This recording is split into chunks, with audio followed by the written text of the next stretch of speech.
Distractions. Hello, Coach Doug here.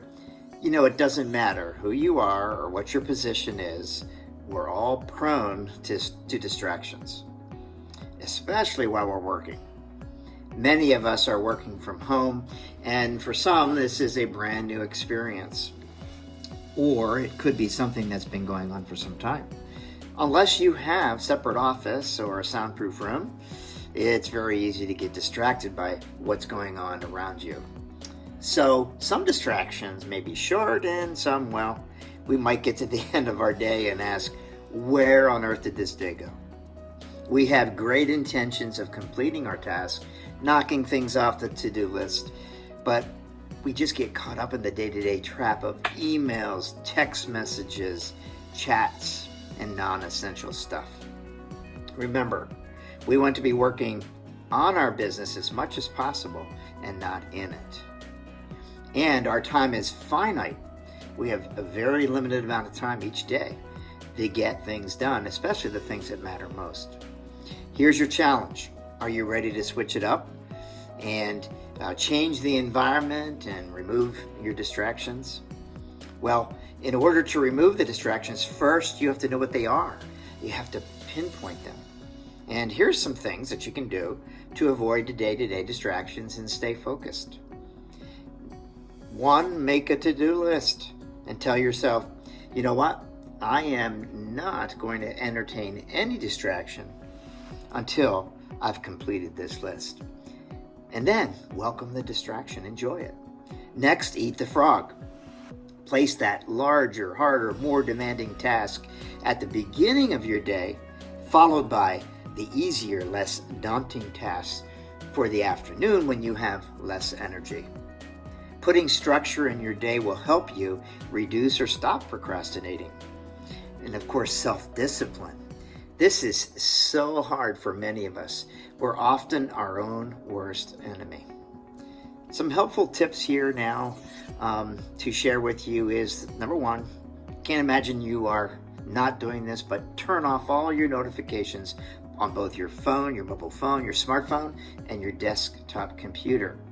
Most calls are unimportant and can go to voicemail. Let the important people in your life and your job know you only check email and you only check voicemail 2 to 3 times a day, and to make sure they leave a message if you need to get back to them. Avoid social networks at all costs. Social media, similar to perfection, will be your enemy of getting things done. Keep a notepad with you to mark down new items that will need to go into the schedule later. Next, it's important to set unbreakable rules. Things like explaining to the family and friends that you still have to work uninterrupted during office hours. Position them for how you want to run your day and how you want to be available. Often when you start working from home, family assumes you're available to chat because, well, you're not in the office and after all, you're home. If you're social, limit yourself daily on how much time can be spent chatting, socializing about non-productive topics.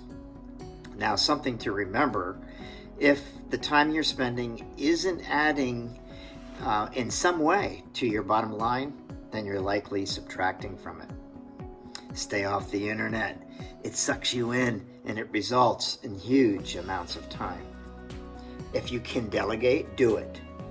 If you shouldn't do it, if you can't do it, if you don't want to do it, then delegate it. Now that sounds like a future video topic. Get a business coach or a mentor to help you achieve more. Coaches help owners and executives accelerate their growth to a pace that they would not ever be able to reach alone. These days, coaches are an absolute necessity. They're not a luxury. Incentives are great too. Set yourself a big personal or business goal that you're pushing hard to achieve in the next year. Remind yourself at home and in the office and ask routinely, is this distraction worth not achieving my number one big goal? Make sure you take time to celebrate the wins. We need to take time to pat ourselves on the back once in a while and to affirm ourselves. And finally, spend the end of each day, the end of each work day, preparing for the next. Position papers and materials that you're going to need first thing in the next morning so you're ready to go. Review tomorrow's schedule. Make sure your meetings and your appointments are confirmed. All this only takes 5 minutes. Set yourself up for a winning day tomorrow and then go home, relax, unwind, stop being on the job all the time and find balance in your life. After all, if you don't, who will? Get moving on, improving, be the change you want to have in your business. If you've heard anything today that you're interested in, let's connect. Let's have a coffee chat or a complimentary coaching session. So take care. Bye for now.